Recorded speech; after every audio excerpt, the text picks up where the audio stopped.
Ladies and gentlemen, I'm going to show you something that's going to astound you. But first, remember to stop the camera and enlarge it to full screen often during the course of this video. Because what I need you to notice is at the top of the pharaoh's headdress that was discovered by Howard Carter in the year 1922 is something that is called the vulture's headdress. And under the chin of the pharaoh's headdress is something that is called the fork's beard. However, the identical silhouette of what appears on the pharaoh's headdress that was found by Howard Carter in a dig at Giza appears on the end of the $1 bill, including every detail and aspect of the face that you can see me sliding in and out. Notice the fork's beard at the chin. Now notice the vulture's headdress at the top. They are identical in nature because the beings or godlike entities or deities or a remnant race of beings that created the pictography that appears on the $1 bill is in total control of the United States government, the Vatican, and of course London. Now, to prove this, aside from the 1990 pages in my book, aka Angels on the Ark, look at just behind what was the pharaoh's head a moment ago, and you will see the 13 beads at the end of the $1 bill in the center of what is called the dais. Those 13 beads are also part of the discovery of the pharaoh's headdress discovered by Howard Carter in the year 1922. And on the back of the vulture's headdress, or on the back of the entire Tutankhamun headdress that is coming into view now, is a 13-beaded,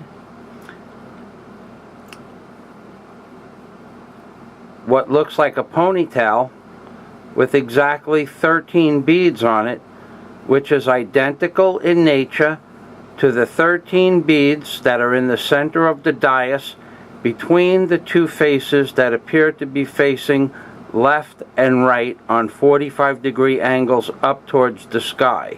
And I'm going to do this by rotating this entirely one 360-degree turn, and then I'm going to show you something else about this pharaoh's headdress with the vulture's headdress at the top and the fork's beard at the bottom. If you'll notice at the top of the pharaoh's headdress that was discovered on the dig in Giza, the vulture's headdress, and you'll notice on top of the 13 beads in the center of the dais, they both appear to be snake-like creatures. Now this occurs for a specific reason. However, the faces that you see that line up perfectly with the Egyptian god-like headdress are very similar in nature to Incan or Mayan godlike faces that date back as far as 40,000 years ago. However, there are Egyptian faces on this bill as well, and you see the Egyptian faces by rotating the bill upside down. The Egyptian faces come into perfect harmony with the vulture's headdress from the opposite angle. And now what you are looking at is an Egyptian face with the eye that appears to have a protrusion moving upwards towards the sky from the eye. That protrusion is part of what is called non-Euclidean optics and proves in a segment of my book that this is a face of an angel and part or one of two faces of the six-winged seraphim that face before and behind.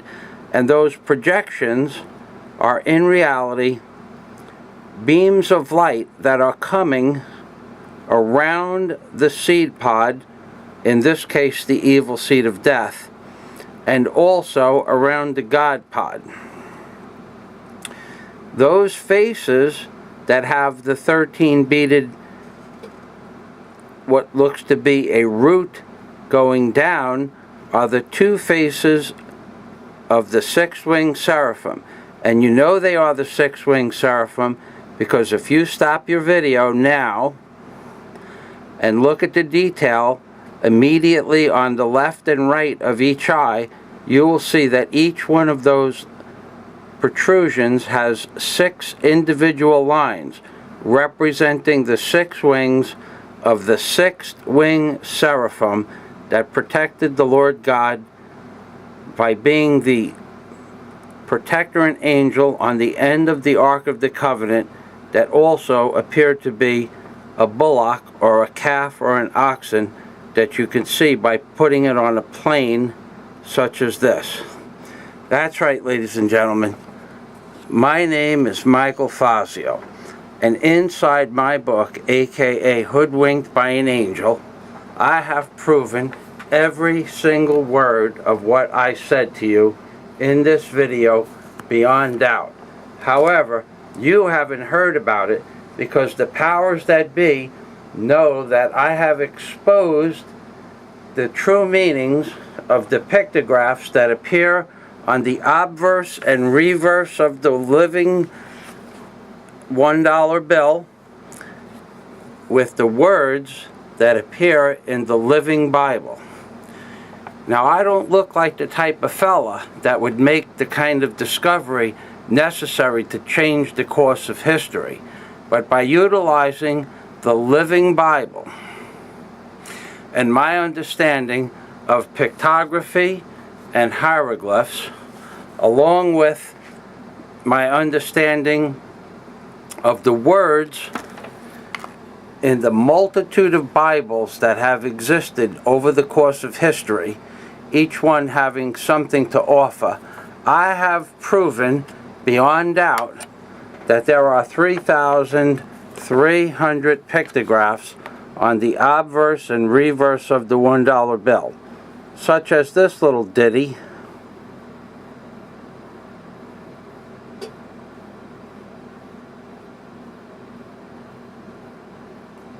Well, because of lighting reasons, I will have to change the light. However, there are 3,300 pictographs on the obverse and reverse of the $1 bill, including this representation of what I call the evil seed of death, and inside that orange circle is a representation of the shield of the United States of America, and on that shield is something called the chief with the blue lines, which represents the United States Commander-in-Chief, aka the Chief. It also represents an ancient Mayan or Aztec Indian because of the vertical headdress on top of what appears to be an Indian chief holding a bow and arrows. Underneath the Indian chief's so-called legs and below the eagle's head is a nuclear detonation, because that is the methodology in which they have chosen to destroy this world's populace. All of this information, once again, is in my book, aka Angels on the Ark, which is a 1,990-page ebook, downloadable in seconds via a 100% secure site, aka PayPal, and for 99 cents we can have that book on your desk in minutes. Ladies and gentlemen, I am the person that made the discovery of the 3,300 pictographs on the $1 bill, and my discovery will change the course of history. Whether or not you choose to believe it is of little or no consequence. I might not look like such an intelligent fellow, but I have done something that every theologian, every society that calls themselves so-called scholars, every university, every entity on this planet that calls themselves a scholar when it comes to biblical understanding and or understanding of hieroglyphs and pictography, I have emailed at least 75 to date. I have received 0 responses after sending them the information that's in my book, and even a free code for my book. Because, ladies and gentlemen, you don't really believe they're going to let some crazy guy from Howard Beach not one-up them, but make them look like the fools that they are for missing the 3,300 pictographs on the obverse and reverse of the $1 bill that are directly associated with the words in the Bible. And rest assured, ladies and gentlemen, they're not happy about that at all. Some clown from Howard Beach, a carpenter, a.k.a. the man who owned Barge Dragon, who used to run cranes, barges, and tugboats and build decks for a living, made the so-called scholars of the planet Earth look like a bunch of fools at their own game. That's right, ladies and gentlemen. Michael Fazio from Howard Beach, a.k.a. hoodwinked by an angel, making them look like the fools that they are, ladies and gentlemen, and loving it. Now, today is January 6, 2012, and God day to you all.